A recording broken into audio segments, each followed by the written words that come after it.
हम यहाँ तक छोड़े थे कि वस्तुएं आवेशित कैसे होती हैं, यानी कि आवेशन की विधियां। तो आवेशन की विधि हम आपको समझा दिए थे, चालन क्या होता है, घर्षण क्या होता है और प्रेरण क्या होता है। तो आपसे एक हम प्रश्न पूछे थे कि बताओ किसी वस्तु पर आवेश का पता कैसे लगाया जाता है। तो आप लोग जवाब बताइए। तो देखो हम एक चित्र बनाए हैं, इसका नाम क्या है, अभी हम लिखते हैं ना। ध्यान से देखो, अगर किसी वस्तु पर आवेश है ना, तो इसका पता लगाने के लिए हम इसका उपयोग करते हैं। इसको बोलते हैं विद्युतदर्शी, इलेक्ट्रोस्कोप। क्या बोलते हैं? विद्युतदर्शी ना। ठीक है, विद्युतदर्शी। यानी कि इसका मतलब याद कर लो, किसी वस्तु पर आवेश का पता लगाने के लिए हम किसका उपयोग करते हैं? तो विद्युतदर्शी का। किसी वस्तु पर आवेश का पता लगाने के लिए किसका उपयोग करते हैं? विद्युतदर्शी का। तो विद्युतदर्शी में क्या होती है? एक स्वर्ण की पन्नी होती है ना, जो किसी ऐसी धात्विक धात्विक छड़ के माध्यम से कांच के जार में बंद रहती है ना। इसके ऊपर एक हुंडी लगा लेते हैं और इसी हुंडी पर हम क्या करते हैं कि अगर कोई भैया किसी वस्तु पर आवेश है ना, अगर उसको हम ऐसे टच कराते हैं तो ये आवेश बढ़कर यहाँ पर चला आता है। कहाँ चलाता है? नीचे पर। अगर ये पन्नी ऐसे फैल रही है, यानी कि इसका मतलब ये ऐसे अलग अलग हो रही है, तो याद रखो समान प्रकृति का आवेश है, माने भैया रिपल्सन कर रहा होगा। ठीक है, स्वर्ण की पन्नी और उसके ऊपर समान प्रकृति का आवेश रहा होगा। अगर ये पन्नी भैया आपस में क्या कर रही है? चिपक जा रही है, तो स्वर्ण की पन्नी और उसके ऊपर क्या अलग अलग आवेश रहा होगा। तो बस सिंपल में यही बात है कि भैया किसी वस्तु पर आवेश का पता लगाने के लिए हम विद्युतदर्शी का उपयोग करते हैं। ठीक है ना। चलिए हम आगे। ठीक है, बस यही हम आपको समझाना था कि कल हम लास्ट में टॉपिक यही छोड़ के गए थे कि किसी वस्तु पर आवेश का पता कैसे लगाते हैं। चलिए हम आगे हेडिंग। चलिए देखिए अपनी अगली हेडिंग क्या है। तो चलो और ध्यान से पढ़ना। चलो अगला सबसे मोस्ट इंपॉर्टेंट हेडिंग है, जिसका नाम है गुलाम का नियम। तो हेडिंग लगा ली जाए, गुलाम का नियम। हेडिंग लगाइए, गुलाम का नियम। गुलाम का नियम। अच्छा, बात को ये समझिए, गुलाम का नियम अगर कोई भी आपके अगर कॉलेज में आता है या स्कूल में आता है, कोचिंग में आता है, तो बहुत फेमस नियम तुरंत पूछेगा, बताओ गुलाम का नियम क्या होता है? गुलाम का नियम क्या होता है? तो नियम जितने भी हैं आपको सबको याद करने हैं, चाहे वो गुलाम का नियम हो, किसी का भी नियम हो। अगर आपके टॉपिक में आ रहा है नियम, तो आपको हर हाल में उसको याद ही करने पड़ेंगे। चलिए हम गुलाम का नियम समझें। देखो गुलाम का जो नियम होता है, पहले हम गुलाम का नियम समझने पहले गुलाम बल क्या होता है समझ लेते हैं। देखो ध्यान से, अगर हम मान लेते हैं एक आवेश क्या है? Q1 है, और इससे कुछ दूरी पर एक आवेश क्या है? Q2 है। कुछ दूरी कहने का मतलब इससे कुछ r दूरी पर है। तो एक आवेश क्या है? Q1 था, एक आवेश क्या है? Q2 है। एक दूसरे से कितने दूरी पर रखे हैं? बोलो, r दूरी पर रखे हैं। तो ध्यान से देखो, अगर हम ऐसा बोलना चाहें तो हम ऐसा बोल सकते हैं, जब एक आवेश को एक दूसरे आवेश के पास रखा जाता है तो उनके मध्य आकर्षण अथवा प्रतिकर्षण बल कार्य करने लगता है। इसे हम कूलाम बल या स्थिर विद्युत बल कहते हैं। हम क्या बोले हैं कि जब एक आवेश को दूसरे आवेश के पास रखा जाता है तो उनके मध्य आकर्षण अथवा प्रतिकर्षण बल कार्य करने लगता है, जिसे हम कूलाम बल या स्थिर विद्युत बल कहते हैं। अभी कूलाम का नियम नहीं है, बस मैंने कूलाम बल आपको समझाया। आप ये बात लिख लेंगे कि हम लिख दें कि देखो कूलाम बल क्या होता है। सिंपल में जब, लिखते रहो, जब एक एक आवेश को जब एक आवेश को एक अन्य दूसरे आवेश के समीप रखा रखा जाता है रखा जाता है तो उनके उनके मध्य आकर्षण या प्रतिकर्षण बल कार्य करने लगता है। बल कार्य करने लगता है जिसे जिसे बोलो, जिसे कूलाम बल या स्थिर विद्युत बल कहते हैं। तो हम क्या बोले हैं? अभी कूलाम का नियम नहीं बताया, बस आपको कूलाम बल क्या होता है ये समझाए हैं कि जब एक आवेश को एक दूसरे आवेश के समीप हम रखते हैं ना, तो उनके बीच भैया एक बल कार्य करने लगता है। वो बल चाहे आकर्षण हो चाहे वो प्रतिकर्षण हो, आकर्षण हो चाहे प्रतिकर्षण हो, बल करने लगता है, उसे हम कहते हैं कूलाम बल या स्थिर विद्युत बल। अब कूलाम बल कहता क्या है, बात समझो। कूलाम कहते क्या है कि भैया इनके बीच जो आकर्षण बल लग रहा है या प्रतिकर्षण बल लग रहा है उसका मान कैसा आएगा, कितना होगा, कैसा आएगा, तो उसका हम व्यंजक लिखने वाले हैं। आप लिख लिए है ना? चलिए देखिए ध्यान से। देखो अब हम समझते हैं कूलाम का नियम, इतना लिख लिए ना, उसके नीचे हम लिखते हैं इन्वर्टेड कामा में कूलाम के नियम अनुसार, क्योंकि इनके बीच में कौन सा बल, आकर्षण या प्रतिकर्षण बल कार्य कर रहा है ना, तो जो वो बल होता है ना, दोनों आवेशों के गुणनफल के अनुक्रमानुपाती ना, दोनों आवेशों के गुणनफल के अनुक्रमानुपाती तथा उनके बीच की दूरी के वर्ग के व्युत्क्रमानुपाती होता है। तो अगर इन जनरल में हम ऐसा बोलना चाहें तो ऐसा बोल सकते हैं कि ध्यान सुनिएगा कि कूलाम के नियमानुसार, कूलाम के नियमानुसार दो स्थिर बिंदु आवेशों के बीच लगने वाला आकर्षण अथवा प्रतिकर्षण बल दोनों आवेशों के गुणनफल के अनुक्रमानुपाती तथा उनके बीच की दूरी के व्युत्क्रमानुपाती होता है। फिर से एक बार बोलिए कि दो बिंदुओं आवेशों के बीच लगने वाला, चाहे वो आकर्षण बल हो चाहे वो प्रतिकर्षण बल हो, दोनों आवेशों के गुणनफल के अनुक्रमानुपाती तथा उनके बीच की दूरी के वर्ग के व्युत्क्रमानुपाती होता है। यही अपना क्या है, कूलाम का नियम। तो इस बात को हम क्या करें, लिखें। आप भी लिखना स्टार्ट कर दीजिए। कूलाम के नियमानुसार इन्हीं दो स्थिर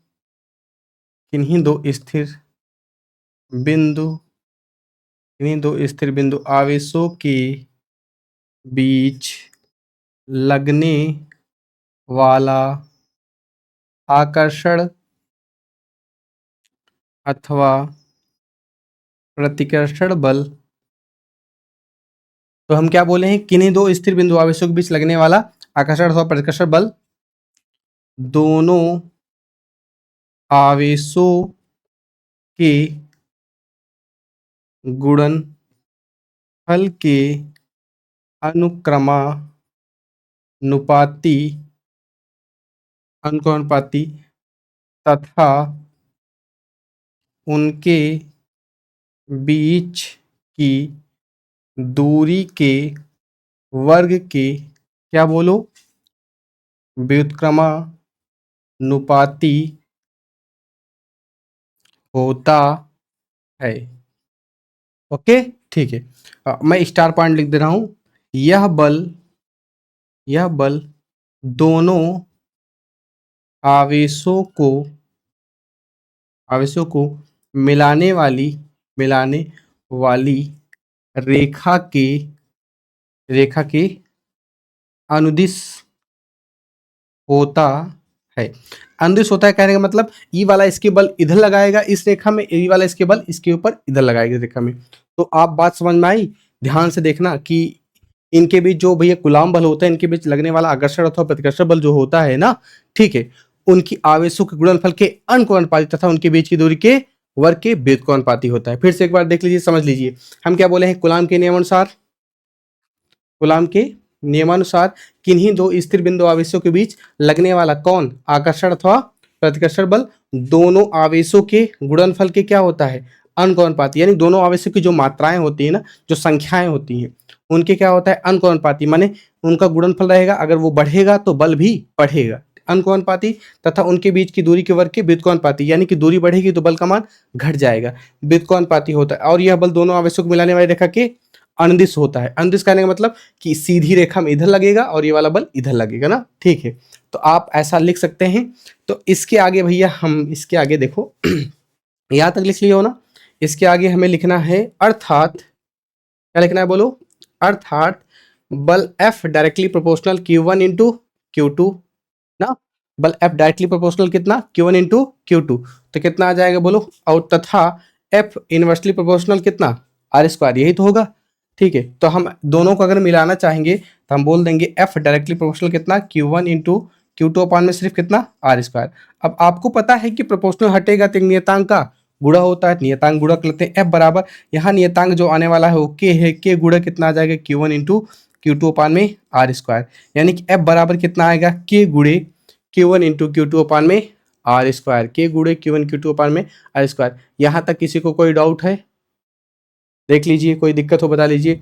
आप 100% तुरंत याद करके सुनाइए मुझे इसको, हाँ ठीक है। और F बराबर क्या होता है बोलो, यानी कूलाम बल F बराबर क्या होता है, के गुणे Q1 Q2 अपान में आर स्क्वायर। चले हम यहाँ पर लिखने वाले जहाँ के क्या है, स्थिर विद्युत की नियतांक है, जिसका मान भैया माध्यम और आवेशों और दूरी पर निर्भर करता है ना, ठीक है। और के का मान क्या क्या हो सकता है, इसको हम लिखकर बताने वाले हैं आपको, ठीक है। हम इसको क्या करते हैं, मिटा देते हैं, ओके।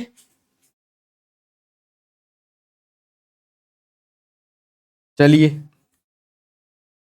जो हम इसको लिखवाएं इसको एक बार रिवीजन कर लीजिए, याद कर लीजिए। तो अब हम इसी पर चर्चा करते हैं के मान पर ना। चलो देखो, जो के होता है यहाँ, के क्या है, स्थिर विद्युत की नियतांक है, हाँ ठीक है। तो F बराबर क्या है बोलो, F बराबर के गुणा Q1 इंटू Q2 अपान में कितना आ गया बोलो, R। इतना ही आया, R स्क्वायर आया। ये सूत्र हो गया कूलाम बल ना। अब के का मान कहाँ कहाँ कैसा होता है उसको हम देख लेते हैं ना। देखो भैया, हम के का आपको दो मान लिखा रहे हैं, आप दोनों याद कर लीजिए, ठीक है। ध्यान से देखिए, के बराबर 9 गुणे 10 घाते 9, एक याद कर लीजिए, एक के बराबर याद कर लीजिए 1/4 पाई एप्सिलॉन नॉट ना। ये दोनों जो मान है के ही मान है ना, ये एम के मात्रक पद्धति में मान है। और ये वाला अलग से जो 1/4 पाई एप्सिलॉन नॉट है ना, ये निर्वात अथवा वायु की विद्युतशीलता है, ठीक है।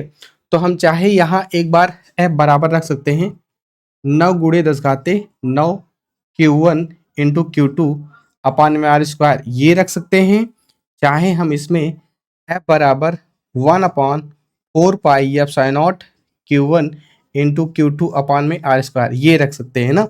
दोनों में से कोई भी सूत्र रख लीजिए। वैसे हम ज़्यादा उपयोग इसका करेंगे, ज़्यादा से ज़्यादा इसको उपयोग करेंगे ना, तो आपको यही याद करना है ना कि बताओ कूलाम बल F बराबर क्या होता है, तो 1/4 pi epsilon not Q1 Q2 बटे में आर स्क्वायर। फिर से बोलो, कूलाम बल F बराबर क्या होता है, 1/4 pi epsilon not Q1 Q2 बटे में आर स्क्वायर। ये इसे क्या पढ़ते हैं, एप्सिलॉन नॉट। क्या पढ़ते हैं, एप्सिलॉन नॉट। इसे निर्वात अथवा वायु की विद्युतशीलता कहते हैं। तो मैं यहाँ पर लिख लेता हूँ एप्सिलॉन नॉट के बारे में। एप्सिलॉन नॉट क्या है बोलो, निर्वात अथवा वायु की विद्युत क्या है, शीलता है। निर्वात अथवा वायु की विद्युतशीलता है, ठीक है। चलें हम आगे, कोई दिक्कत नहीं है। तो यहाँ तक आप पूरा तैयार कर लीजिए, कूलाम बल पूरा आपका हो गया कंप्लीट।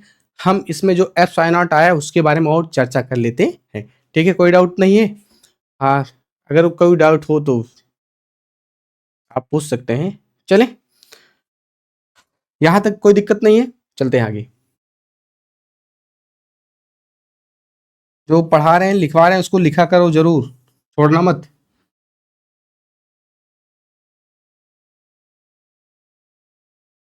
चलें देखिए, तो अभी हम क्या बोले हैं, हम एप्सिलॉन नॉट के बारे में हमें समझना है। क्या किसके बारे में समझना है, एप्सिलॉन नॉट के बारे में समझना है। अगर हमें एप्सिलॉन नॉट के बारे में समझना है तो थोड़ा एप्सिलॉन नॉट के बारे में देख तो लो। हमें लिख लेते हैं एप्सिलॉन नॉट का मान तथा बीमा ना, ठीक है। एप्सिलॉन नॉट का मान हमें निकालना है और क्या निकालनी है, इसकी बीमा। देखो एप्सिलॉन नॉट का मान और बीमा हम कैसे निकालते हैं। तो अभी हमने आपको ये बोला, कहाँ गया, अभी हमने आपको ये बोला कि भाई साहब के बराबर क्या होता है, के बराबर होता है 9 गुणे 10 घाते कितना 9, और बराबर होता है कितना 1/4 पाई एप्सिलॉन नॉट। यही होता है ना, होता है कि नहीं, दिखाई दे रहा है ना, ये होता है ना। अब हम इसी में से क्या करेंगे, एप्सिलॉन नॉट का मान निकालने वाले हैं। कैसे निकालने वाले हैं, थोड़ा देखो ध्यान से। तो हम इसके को छोड़ देते हैं, इतना बराबर इतना लेकर चलते हैं। तो अगर हम कहना चाहें सिंस, हम ऐसा कह सकते हैं कि 1/4 पाई एप्सिलॉन नॉट बराबर होगा 9 गुणे 10 घाते 9। ऐसा होगा कि नहीं। फिलहाल हमें मान किसका चाहिए, एप्सिलॉन नॉट का। अगर हमें एप्सिलॉन नॉट का मान चाहिए तो इसको हम भैया ऊपर रखना चाहते हैं, इधर रखना चाहते हैं, तो एक काम कर लो। तो देखो ध्यान से, हम इसको इधर भेज देते हैं और इसको इधर बुला लेते हैं। तो यानी कुल मिला के 1 बटा कितना आ जाएगा, 4 पाई गुणे 9 नीचे आ गया, तो यानी कि 9 गुणे घाते 9 कहाँ गया, नीचे। और एप्सिलॉन नॉट सिर्फ किधर का चला गया, उधर। अब कुल मिला के हम ऐसा लिख सकते हैं कि एप्सिलॉन नॉट बराबर कितना आएगा, 1 बटा 9 चौक 36, कितना आएगा 36 पाई गुणे कितना आएगा 10 घाते 9, ओके। अगर हम इसको लिखना चाहें तो हम ऐसा भी लिख सकते हैं कि भैया सबका क्या करें, मान रख दें। अगर सबका मान रखोगे तो सिंपल में आप लिखोगे, यहाँ लिख दे नीचे, सही है, कि एप्सिलॉन नॉट बराबर कितना आएगा 1 बटे 36 गुणे पाई का मान 3.14 होता है। और हम 10 घाते 9 को कहाँ ऊपर भेजते हैं, माइनस का 10 घाते कितना कर दे 9। अब हम इसको क्या करेंगे, कैलकुलेट करेंगे ना, जब हम इसको पूरा कैलकुलेट करेंगे, अगर आप भी कैलकुलेट करेंगे तो इसका जो पूरा कैलकुलेट करोगे तो एफ बराबर कितना आएगा, 8.85 लगभग गुणित घाते -12 आएगा, इतना आएगा ना। चलो इसका हम मात्रक लिख देते हैं ना कि मात्रक कितना आएगा आगे, इतना इसका मान आएगा। मात्रक कितना आएगा इसको हम समझाते हैं कैसे मात्रक निकालेंगे। अभी मैंने एक सूत्र आपको बताया था, एफ बराबर क्या होता है, 1/4 pi epsilon not Q1 Q2 बटे में आर स्क्वायर ना। इसका मान मात्रक कैसे निकालेंगे समझो ध्यान से। मात्रक, अगर आपको ये मात्रक निकालना आ रहा है तो आप बीमा बहुत फास्ट निकालेंगे ना, इसी से निकालेंगे ना। देखो मात्रक और बीमा में कोई संख्या का कोई अर्थ नहीं होता है, तो हमें एप्सिलॉन नॉट को निकालना है तो हम एप्सिलॉन नॉट को कहाँ भेज दें, इधर। तो जैसे ही हम इसको इधर भेजेंगे, एप्सिलॉन नॉट यहाँ चला गया तो ये अब कहाँ भाग आएगा, नीचे, यानी कि नीचे क्या आ जाएगा, 1/f। देखो 1/4 पाई से कोई मतलब नहीं, क्योंकि ये कांस्टेंट है तो इसका मान और मान बीमो नहीं होगा ना, ठीक है। तो 1/f हो गया, यहाँ पर क्या आ गया, Q1 इंटू कितना आ गया, Q2 बटे में कितना आ गया, आर स्क्वायर। अगर आप थोड़ा ये देखना चाहें तो सिर्फ ऊपर में क्या है, Q1 इंटू Q2, नीचे कितना है, एफ आर स्क्वायर। तो मात्रक हम ऐसा बोलना चाहें, Q1 Q2 माने ये भी कुलाम है, ये भी कुलाम है, क्योंकि आवेश का मात्रक तो कुलाम ही होता है, तो यानी कि ये भी कुलाम है, तो ये लिख लेते हैं कुलाम इंटू फिर कितना बोलो, कुलाम। फिर नीचे कितना है, बल, और बल का मात्रक क्या होता है, न्यूटन। और भैया ये आर माने दूरी है, दूरी का मात्रक क्या होगा, मीटर। वो भी मीटर स्क्वायर है तो मीटर का स्क्वायर हो जाएगा। तो कुल मिला के एप्सिलॉन बराबर क्या बोलेंगे, कुलाम, कुलाम माने कुलाम का स्क्वायर, ठीक है, प्रति कितना, न्यूटन इंटू मीटर का स्क्वायर। तो यही यहाँ मात्रा लिख दें, तो कुलाम को हम शॉर्टकट बोलते हैं सी, क्या बोलते हैं, सी। और भैया प्रति, न्यूटन को शॉर्टकट क्या बोलते हैं, एन, इंटू मीटर क्या बोलते हैं, एम। तो यानी कि सी प्रति एन इंटू एम का स्क्वायर, यानी कि कुलाम प्रति न्यूटन इंटू मीटर स्क्वायर। ये इसका क्या हो गया, मान ना, कि एप्सिलॉन का मान क्या होता है बोलो, 8.85 गुणे 10 घाते -12 गुलाम स्क्वायर। ओह ये कौन लिख दिया जी, कुलाम स्क्वायर, क्योंकि देखो कुलाम और कुलाम था, कुलाम का स्क्वायर होगा ना, कुलाम स्क्वायर प्रति न्यूटन इंटू मीटर स्क्वायर, ठीक है। अब तो हमने इसका तो मान तो प्राप्त कर लिया, अब हम क्या करेंगे, इसकी बीमा निकालेंगे। क्या निकालेंगे, बीमा। चले, अगर तुम लोग आ रहा हो तो निकाल कर बताओ। देखो बीमा इसी से बनेगी, इसको हम फालतू मिटा दिए, इसी से बनेगी बीमा ना। देखो अभी हमें एप्सिलॉन नॉट की बीमा निकालनी थी ना, देखो बीमा कैसे होगा, एप्सिलॉन नॉट बराबर कितना होगा, 1/f into Q1 into Q2 बटे में कितना होता है, आर स्क्वायर। यही तो अभी निकाले थे ना, क्योंकि 1/4 पाई से कोई मतलब नहीं था, 1/4 पाई से मतलब नहीं था। तो देखो यहाँ पर ऊपर में क्या है, Q1 इंटू Q2 बटे में F into R square, epsilon naught बराबर Q1। आवेश की बीमा क्या है यार, आवेश की बीमा तो अभी हम इसके पहले बताए थे 80 होती है, कितनी होती है बोलो, 80। तो यहाँ पे लिख लेते हैं 80, एक आवेश, फिर एक आवेश, और इसकी बीमा क्या होगी 80। नीचे क्या है, बल है, तो बल की बीमा क्या होती है, ML T⁻²। तो बल की बीमा लिख लेते हैं ML T⁻²। अब नीचे बचा है अपना क्या, आर स्क्वायर, मानिए दूरी है, और दूरी को भैया मीटर में दिखाते हैं, लेकिन इसके लिए बीमा क्या होती है, एल। तो एल का क्या होगा बोलो, स्क्वायर होगा, क्योंकि दूरी का स्क्वायर है ना। अब कुल मिला के हम लिखना चाहते हैं, ध्यान से देखो, सबसे पहले हम एम लिखते हैं, फिर एल लिखते हैं, फिर टी लिखते हैं, फिर ए लिखते हैं, फिर ऐसे सिमेट्रिक में कक्षा 11 में हम लोग पढ़े थे ना। तो बोलो एम कितनी बार है कुल, एम कितनी बार है कुल, एक बार। तो एम की पावर, लेकिन नीचे था वो भी कहाँ भेजना है इसको, ऊपर। तो एम की पावर कितना होगा, -1। ओके ठीक है। अब बताओ कुल मिला के यहाँ यल कितनी बार है, तो नीचे यहाँ एक बार था, यहाँ 2 बार था, यानी कुल मिला के 3 बार होगा, लेकिन नीचे से कहाँ चला जाएगा, ऊपर, तो यानी कि यल की पावर माइनस कितना आ जाएगा, 3। ठीक है ना। अब आगे चलते हैं, देखो टी कितनी बार है, टी ऊपर 2 बार है, यानी 2 बार, नीचे है, नीचे से ऊपर जाएगा वो भी प्लस में होगा, तो ऊपर 2 बार, और नीचे वाला गया वो ऊपर भी 2 बार, तो 2 2 कितनी बार आ जाएगा, टी की पावर 4 आ जाएगा। ठीक है। अब ए ऊपर है, लेकिन एक बार 2 बार है, तो ए की पावर कितना आ जाएगा अपना, 2। तो यही क्या होगा, अपनी बीमा। तो एप्सिलॉन का मान क्या होता है बोलो, एप्सिलॉन का मान कितना होता है, तो एप्सिलॉन का मान 8.85 गुणे घाते -12 कूलम स्क्वायर प्रति न्यूटन टू मीटर स्क्वायर। इसकी बीमा क्या होती है, एम की पावर -1 एंड एल की पावर -3 एंड टी की पावर 4 एंड ए की पावर 2। ठीक है। तो चलो हम इसके आगे चलते हैं, कोई डाउट तो नहीं है। अगर हमसे कोई देखो, अब गुलाम का नियम फिर से एक बार सुनाओ तुम लोग, चलो जल्दी सुनाओ, क्या होता है गुलाम का नियम। तब हम तब तक इसको मिटा लेते हैं ना। याद रखना गुलाम बल एफ बराबर क्या होता है, 1/4 पाई एफ Q1 Q2 बटे में आर स्क्वायर। ठीक है, चलो।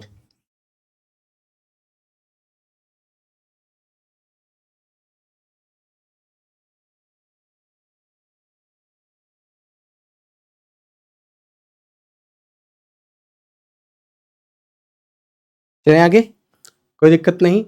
अगर हमसे कुछ क्वेश्चन कह दे कि मान लो कि कि दो बिंदुओं तो आवेश इतना इतना दूरी पर रखे हैं और इनके ऊपर आवेश इतना है, तो इनके बीच लगने वाला बल क्या होगा? तो सिंपल में ये सूत्र लगाएंगे, F बराबर कितना 1/4πε0 Q1Q2 बटे में R स्क्वायर। लगा तो लोगे ना? ठीक है, चलो हम आगे चलते हैं। चलिए आगे। तो हम अब क्या, हम लोग कूलाम का नियम पूरा कंप्लीटली पढ़ चुके हैं। अब हम पढ़ने वाले क्या, आपेक्षिक विद्युतशीलता या परावैद्युतांक क्या होता है। तो हेडिंग लगा लेते हैं, आपेक्षिक विद्युतशीलता या परावैद्युतांक। हेडिंग लगा लीजिए। तो होता है रिलेटिव परमिटिविटी या डाइलेक्ट्रिक कांस्टेंट। ओके, ठीक है। तो आपेक्षिक विद्युतशीलता है परावैद्युतांक। बात को ये समझिए ध्यान से कि अगर हम एक काम मान लेते हैं कि यहाँ क्या वायु या निर्वात है, ठीक है। अगर हम एक आवेश को यहाँ रखें, एक आवेश को यहाँ रखें, तो इनके बीच जो लगने वाला बल का मान होगा कुछ भी आएगा। अगर इन्हीं दो आवेशों को अगर हम किसी जल पानी में रख दें, माने जल में रख दें या मिट्टी के तेल में रख दें, किसी अन्य माध्यम रख दें, तो इनके बीच लगने वाला बल का मान क्या होगा? बदल जाएगा, ठीक है। क्योंकि माध्यम बदलने पर इनके बीच लगने वाला बल का मान भी बदल जाएगा, ठीक है ना। अब ये कैसे होगा? तो हम मान लेते हैं दो आवेश Q1 और Q2 हैं, एक दूसरे से r दूरी पर रखे गए हैं ना। तो मान लेते हैं, देखो ध्यान से, इसको हम डेरिवेशन इसका कैसे समझा रहे हैं कि कैसे बल का मान बदलेगा। मार्कर क्या हुआ यार? देखो, माना, लिख लीजिए, माना दो बिंदुवत आवेश Q1 तथा Q2 निर्वात में एक दूसरे, माना दो बिंदुवत आवेश Q1 तथा Q2 निर्वात में एक दूसरे से r दूरी पर स्थित हैं। तो अगर r दूरी पर स्थित है तो उनके बीच लगने वाला बल का मान कितना होगा ना।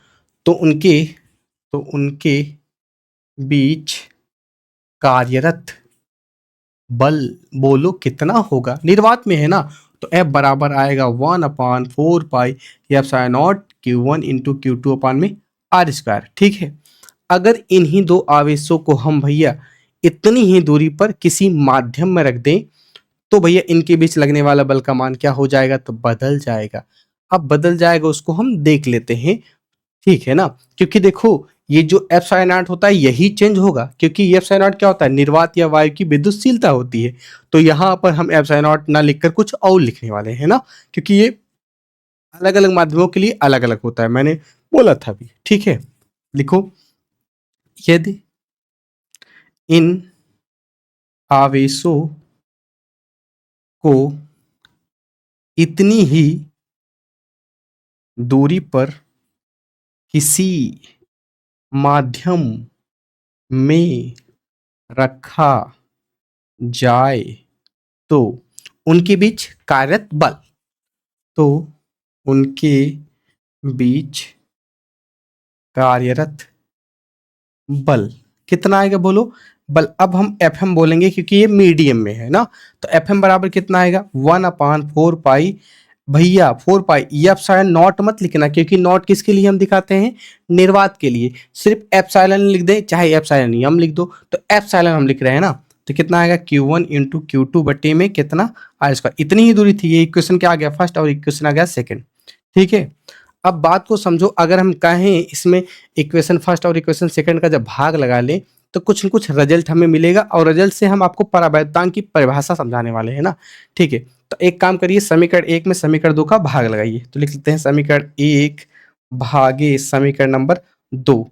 तो LHS का भाग LHS में, RHS का भाग RHS में। तो LHS क्या है बोलो? F बटा FM, और ऊपर क्या है बोलो? 1/4 pi epsilon not Q1 Q2 बटे में R स्क्वायर। नीचे क्या होगा? 1/4 पाई एप्सिलॉन नॉट, नहीं एप्सिलॉन, कितना होगा? Q1 इंटू Q2 बटे में R स्क्वायर। पूरा नंबर कट जाने वाला है सिवाय इसके, यानी कि यहाँ पर क्या आ जाएगा? F बटा कितना बोलो? FM, और देखो पूरा नंबर कटेगा, Q1 Q2 R से R, Q1 Q2 R से R, एक से एक कटेगा, चार पाई कैसे कटेगा, सिर्फ बचेगा क्या, देखो ध्यान से, यहाँ बचेगा 1/ε0 ना, ठीक है, और नीचे क्या बचेगा 1/ε, यही तो बचेगा ना, ठीक है। अगर हम इसको और आगे बढ़ाना चाहें तो इसको हम ऐसा बोल सकते हैं, ये बदल जाएगा, एफ बटा कितना आ जाएगा, एफ एम इक्वल टू, ये 1 बटा कितना होगा ε0, और नीचे वाला क्या होगा बोलो, एप्सिलॉन बटा 1 हो जाएगा, तो यानी कि एफ बटा कितना आ जाएगा, एफ एम। आप समझ रहे हैं कि नहीं, ये भिन्न में था, ऐसे भिन्न में था, बदल गया, तो एप्सिलॉन बटा कितना आ गया, एप्सिलॉन नॉट, ठीक है। अब थोड़ा एक परिभाषा आपको याद रखनी है कि एफ बटा एफ, निर्वात में बल बटे माध्यम बल, निर्वात की विद्युतशीलता बटे ओ माध्यम विद्युतशीलता बटे निर्वात, माने उल्टा है ना, ठीक है। अब देखो जो ये परावैद्युतांक होती है उसकी परिभाषा क्या होती है, ध्यान से समझो, परावैद्युतांक की परिभाषा क्या होती है।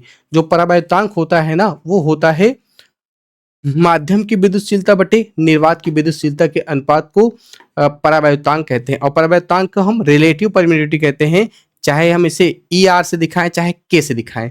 तो हम ऐसे लिखना चाहते हैं, देखो यहाँ पर, अब वहां तक ये आप नोट करिएगा ना, देखो यहाँ पर हम हेडिंग लिख दे रहे हैं कि परावैद्युतांक, परावैद्युतांक कहते किसे हैं? परावैद्युतांक कहे चाहे अपेक्षिक विद्युतशीलता कहे ना, देखो जो परावैद्युतांक होता है वो क्या होता है, परावैद्युतांक बराबर लिख देते हैं, परावैद्युतांक बराबर की माध्यम की विद्युतशीलता, माध्यम की विद्युतशीलता बटे क्या होता है, निर्वात की विद्युतशीलता, निर्वात की विद्युतशीलता, ठीक है। तो हम परावैद्युतांक को चाहे एप्सिलॉन आर से दिखाएं चाहे हम के से दिखाएं, उसका मतलब एक ही है, याद रखना ना, ठीक है। तो भैया बताओ कितना आएगा, माध्यम की विद्युतशीलता को एप्सिलॉन दिखाएंगे और निर्वात की क्या, एप्सिलॉन नॉट, यानी कि कुल मिला के के बराबर क्या होता है, एप्सिलॉन बटा एप्सिलॉन नॉट ना, ठीक है। अब देखो मेन वाले जो बल हम सॉल्व किए थे, अब इसके आगे बल क्या हो जाएगा बोलो, अब उसी में रखेंगे ना, तो बताओ कितना आएगा, अब एफ बटा कितना, F M equal to epsilon बटे एप्सिलॉन नॉट का मान कितना होता है बोलो, के, यानी कि एफ बराबर कितना आ जाएगा, के गुणा एफ एम। तो ये के क्या होता है, परावैद्युतांक होता है, क्या होता है देखो, परावैद्युतांक होता है। तो कहने का मतलब ये है कि अगर देखो ध्यान से, किसी आवेश को आप भैया क्या रखे हैं निर्वात में, और किसी माध्यम रखे हैं, तो जिस परावैद्युतांक वाले माध्यम रखे हैं ना, बल का मान क्या हो जाएगा, उतना गुना हो जाएगा, उतना गुना हो जाएगा। देखो लिखा नहीं है, एफ बराबर कितना लिखा है बोलो, के गुणे एफ एम लिखा है, तो उतना गुना करोगे तब उसके बराबर आएगा, उतना गुना करोगे तब उसके बराबर आएगा। तो आप यहाँ तक क्या कर लीजिए, कंप्लीटली नोट कर लीजिए और उसको ध्यान से समझ लीजिए। परावैद्युतांक क्या होता है बोलो, माध्यम की विद्युतशीलता बटे निर्वात या वायु की विद्युतशीलता, निर्वात लिखा करो चाहे वायु, आपकी मर्जी। तो परावैद्युतांक को हम के से दिखाएं चाहे एप्सिलॉन आर से दिखाएं, एप्सिलॉन माने रिलेटिव परमिटिविटी कहा जाता है, ठीक है। तो ये के होता है, तो के बराबर एप्सिलॉन बटा एप्सिलॉन नॉट होता है। और जो के का मान होता है ना, धातुओं के लिए अनंत होता है, लिख लीजिए पक्का, इसको समझ लीजिए, जो के का मान होता है वो धातुओं के लिए क्या होता है, अनंत होता है, ठीक है ना।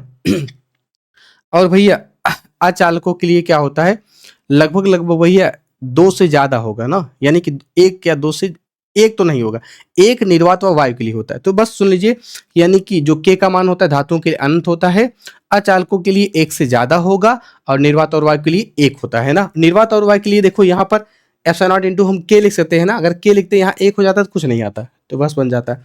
आप इतना पढ़ के आएंगे, ठीक है। हम आगे चलें, चलो हम आगे करते हैं इसका कूलाम के नियम का सदिश निरूपण पढ़ेंगे, ठीक है, चलो।